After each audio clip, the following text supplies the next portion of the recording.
So, Strange New Worlds has always kind of flirted with horror, right?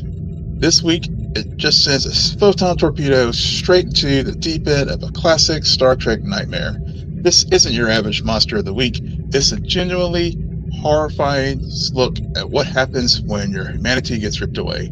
We're going to get into how the Enterprise crew handles the enemy they just can't talk down. Greetings, Trekkers, Trekkies, Blurs, and Nerds. I am Will, and I'm back with another episode of Cine Nerd Presents Blur Trek. Now, before we get into the details of this episode, here is your official spoiler warning. We are going to go into all the horrifying details of Star Trek Strange New Worlds, Episode 305, through the lens of time. Now, if you haven't watched it yet, bookmark this video, pop over to Paramount Plus and watch it, and then come right back. But for anyone who is deciding whether to watch this video, here is a basic non-spoiler rundown. The USS Enterprise is helping out with an archaeological dig on a planet called Beta 9. The landing party includes this super eager Ensign Gamble, and they find this ancient temple that seems to hold a bunch of big secrets. But when an old artifact goes boom, Gamble gets zapped back to the ship with a very weird injury. On the planet below, the rest of the team is stuck in the middle of a mind-bending time puzzle. While on the Enterprise, Dr. Mbenga realizes that his young trainee is carrying a darkness that a whole lot worse than just a wound. The episode gives a classic Star Trek setup, a science mystery on the planet, and a horror movie brewing on the ship. Now, the heart of this episode is a full-on possession story, and boy, it does not hold back. The horror does kick off on Beta 9, inside a temple where the crew thinks is a temple for the Maroon, and then when Ensign Gamble, who's been a real fan favorite since he first appeared in Episode 2 with his great attitude, grabs a glowing orb and it explodes in his face and horribly destroys his eyes. That initial moment of body horror is very, very rough, but it's just the appetizer. The real terror starts once he's back on board the Enterprise. The thing that gets him is called the Vezda. It's an ancient, non-corporeal, and totally evil being. The show does an incredible job building up the dread. First, it's just an odd medical reading where Gamble's brain is basically offline, but he's awake and talking. Then, that's when the mind games really start to begin. The Vezda, wearing Gamble's face, digs into the memories of the crew, and he begins to taunt Dr. Mbenga with things about his daughter, Rukia. Stuff that Gamble would never know. However, I have to say, the performance by Chris Myers as Gamble is fantastic. It grips between the sweet, scared ensign and the cold, cruel Vezda. It's very unsettling, and it definitely makes the entity feel both ancient and powerful. Even Commander Pelia, who's a Lathanite, had and has been around forever, admits that the Vezda gives her the heebie-jeebies, which will tell you everything you need to know about this non-corporeal being. The tension cracks up when we figure out what exactly that Vezda wants. It's not just here to cause trouble. It wants to hijack the Enterprise and set free thousands of its compatriots trapped on Beta 9. The temple, we learned, wasn't just for worshipping, but it was a prison, and Gamble was the key that unlocked the cell. This leads to some violent, messy fights on board the Enterprise. The possessed Gamble kills security officers, he shows off crazy strength, and zero remorse. This isn't some misunderstood alien. It's a parasite, it's a demonic entity that is pure evil, as Pelia rightfully calls it out.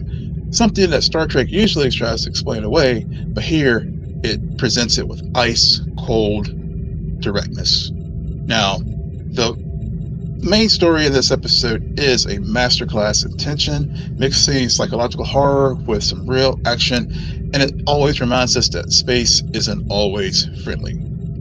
Now, while I have you here, if you aren't scared away from the possession by now, I'd actually ask you to do a favor and hit that like button. And if you're so inclined, subscribe as well. Now, let's get back to the latest in Star Trek and my thoughts on Through the Lens of Time. So, while the possession drives the plot, the real emotional weight of Through the Lens of Time lands squarely on Dr. Joseph Mbenga. This episode puts him literally through hell. We've seen Dr. Mbenga as the caring doctor, the loving dad, and the hardened warrior who can flip a switch and become a stone cold killer. Here, though, all of those parts smash together in the worst way. The show smartly starts off showing the bond between Dr. Mbenga and Ensign Gamble. Ensign Gamble isn't just some guy on the crew. He's a protege of Dr. Mbenga, handpicked for the Enterprise. He sees the bits of himself in the younger Gamble, all that promise and optimism. But the relationship is what makes this episode really strong, because what happens to Gamble feels personal to Dr. Mbenga, and it's not just for a plot point. The Doctor's conflict is just brutal. This is a guy who in the past didn't even think twice about taking out a Klingon, taking out a threat, but we've seen him in combat mode. He does have that combat mode, but when he's faced with the possessed body of his young friend, he just can't do it. He hesitates. He tries to talk to the real Gamble, begging him to fight back, even while the Vezda Gamble creature is trying to kill him. We haven't seen this vulnerable Mbenga really ever in a fight. It's one thing to fight an enemy soldier. It's another thing to have to destroy the body of someone you care about. This isn't a soldier in a war. It's a doctor and a mentor trapped in an ethical nightmare. The devastating end to Mbenga story in this episode is one of the more powerful parts of this episode as well. After the Vezda is captured and Gamble dies, Mbenga is left with the quiet, awful job of telling the Ensign's family about what had happened to him. And there's no celebration, it's just loss. It really hits home the personal cost of being in Starfleet, a theme that this episode handles very, very well. And I will say Strange New Worlds is also handled pretty well also. That final shot of Mbenga carrying that grief suggests that this trauma is not going to go away for a while, but it's going to stick with him for a very long, long time. This episode gives us that it's more than a monster here. It's a deep dive into the character of a good man who was forced to make a very horrible choice and an unbearable choice, which, because of his hesitation, Paleo was able to take advantage of that and was able to take out the Vezda Gamble by shooting him in the back, which, in this case was the safest thing to do. Now, as we continue to talk about Through the Lens of Time, I want to just touch on how this episode mixes classic Star Trek science with science and supernatural horror tropes. The Vezda is basically presented like a demon. It's an ancient evil. It possesses an innocent person. It knows your worst fears, and it seems to work on a level beyond science. This whole setup feels like something out of Event Horizon or Alien or The Exorcist. But in true Star Trek fashion, the solution is all about logic, teamwork, and smarts. The crew doesn't beat the Vezda with a prayer or a magic wand. They beat it with science. And this is where the episode feels like pure classic Star Trek. The solution is a beautiful team effort with Chief Engineer Pelia, whose ancient knowledge gives them key information. They team up with Scotty, who's brilliant and down to earth. But their plan is to catch this entity using a classic Star Trek system which is the transporter. And the transporter is not used as a weapon, but as a scientific tool. By capturing the Vezda in the transporter's pattern buffer, they all essentially put the ghost into a bottle. Of course, after Scotty and Pelia reconstructed the orb and capturing the entity as it left Gamble's body. Sticking to a scientific solution is what makes this story different from a typical horror movie. The threat may feel supernatural, but the Enterprise's crew refuses to see it that way. They analyze, they guess, they test, and then they find a logical way to contain an illogical force. That really gets to the heart of Gene Roddenberry's optimistic vision, that even when we face the scariest unknowns, our best tools are our minds and our ability to work together. This episode argues that there's nothing so dark that it can't be understood or at least contained with science, which I think is a very important message that in these days is very, very critical, because we've seen the attack on science a whole hell of a lot over the last few years. And so I really do give a thumbs up to the writers' room and the creatives for showing that in this Star Trek episode. And it's a huge thumbs up for Starfleet's and Star Trek's main philosophy. Now, before we end here, of course, there's always callbacks packed into these episodes. Now, the alien possession story is, of course, a Star Trek staple, and Through the Lens of Time honors that classic Star Trek trope with its own twist. Yes, the episode does touch on the themes of immortality and transferred consciousness, which may remind the series of the classic episode, What Are Little Girls Made Of? And of course, in that episode, we do see Dr. Corby. And this episode, too, was touched on at the very, very beginning of Through the Lens of Time, because Gamble references Corby's fascination with immortality and the transformation of corporal entity into at the beginning of the episode. The episode also touches on other possession, old style episodes like Wolf in the Fold, where an ancient evil haunts the crew. In that case, it was Jack the Ripper. Other evil entities also encountered the Enterprise D, for example, in the Next Generation episode Power Play. And of course, we also had Jake Sisko getting possessed by the Pirates in The Reckoning in DS9, which is why I wear my DS9 shirt today. But all those episodes come to mind, and I'm sure there's many, many others. But the Vezda feel different in this episode because they feel older, more evil, and not as easy to explain as the others. The way they beat the Vezda also has deep roots in transport history, and also Star Trek history, because using the transporter buffer pattern as a gel cell is such a clever nod to how Scotty saved himself in the Next Generation episode called Relics, where we learn that when he was en route to his retirement on the retirement colony, he stored himself in a pattern buffer for years when they encountered a Dyson sphere. So here, Scotty and Pelia, they're turning that idea into a weapon, basically to become basically a high tech ghost trap. So we had some little bit of Ghostbusters here with in this episode of Strange New Worlds. But the most interesting connection might be the one teased between the Vezda and the Gorn. We saw that when Captain Patel, who is still carrying Gorn DNA, confronts the possessed Gamble. She has a violent reaction, almost primal, where she even speaks in the Vezda's language. So this definitely hints at some kind of ancient beef between the two species. Are the Vezda an old enemy of the Gorn, and actually something that the Gorn might be afraid of? This one scene adds such a fascinating layer to the Gorn, making them more than just predators, but also maybe giving them a more complicated history in the galaxy. Of course, when we saw the episode start, we saw the proximity of Gorn space to Beta 9. So that's definitely something that they're definitely doing some great piece of world building that makes both the new and old villains more interesting.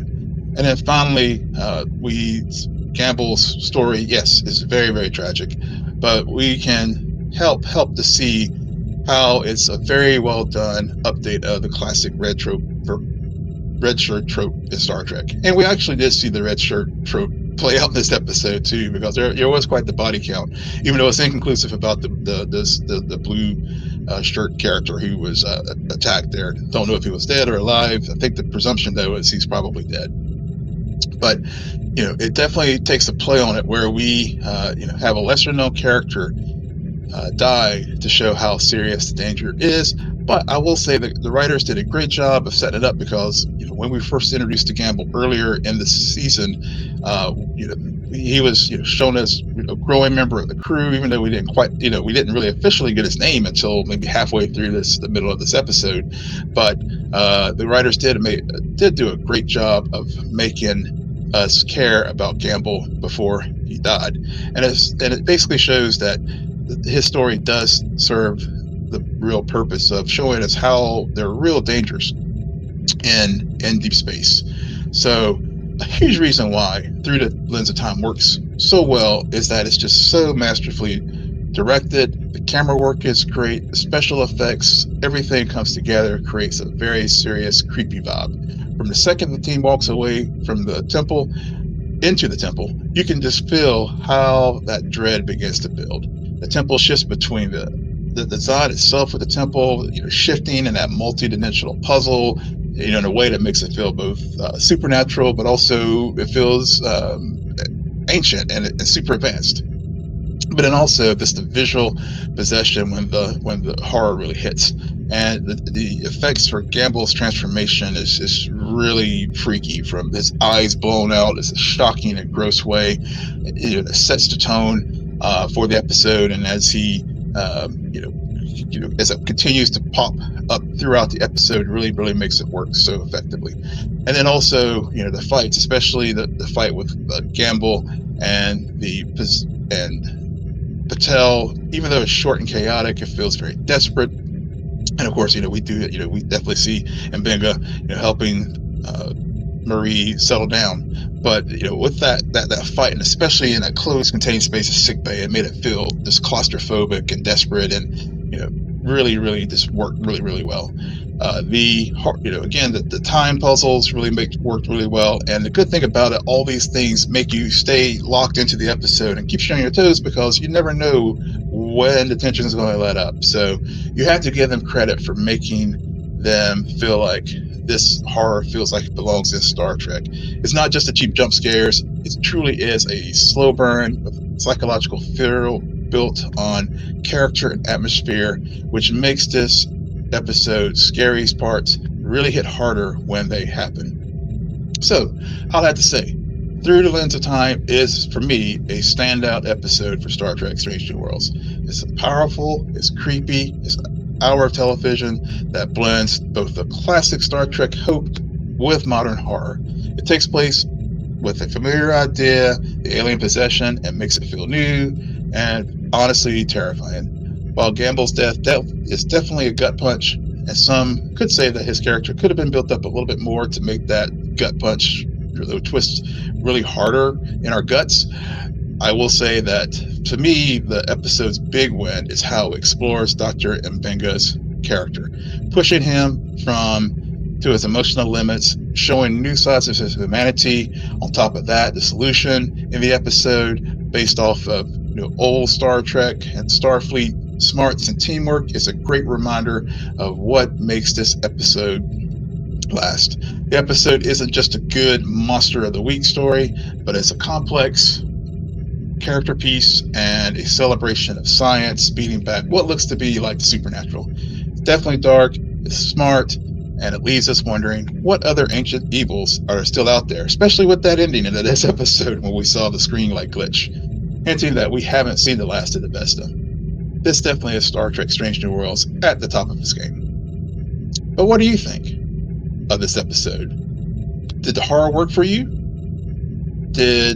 And what is your theory about the Gorn Vezda connection? There's also some theories out there too that Patel might be the Gorn that we saw in Arena way back in the original series. But let me know your thoughts on that as well. But in the meantime, let me know what your thoughts are in the comments below.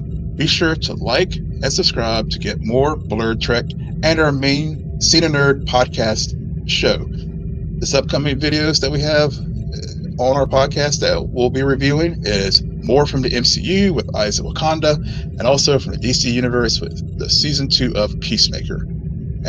But be sure to like, subscribe, follow me on all the socials at Will Polk. Follow our show on all the socials at Scene a Nerd, or Threads and Instagram at Scene_N_Nerd. And as always, live long and prosper. Thanks for watching.